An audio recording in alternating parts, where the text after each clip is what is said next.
Hello friends, welcome back to the new tutorial of the React Native. Today we are going to discuss about the safe area in the React Native. What is the use and when to use? Okay. So safe area is a component in the React Native that is used to ensure that your content is displayed within the safe area boundaries of a mobile devices. Okay, because safe area means like suppose sometimes we have a curved at the outer edges, right?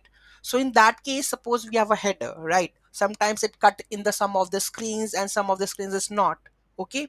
So in that case, what we are doing, we are using the safe area boundaries. Okay. So your content is displayed within that area. Okay. The safe area represents the portion of the screen that is visible, not obstructed by the system elements such as the status bar, navigation bar, or the rounded corners on the newer devices. Okay. Using the safe area is important to ensure that your app's content is not obscured by these system elements and fully visible to the user. It automatically adjusts the layout to accommodate the safe area, providing a consistent and visually pleasing user experience across the different devices.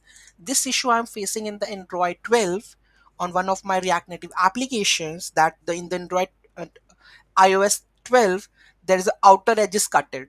Okay, so in that case we are using the safe area to remove that one. Okay, so it adjusts on all of the screens.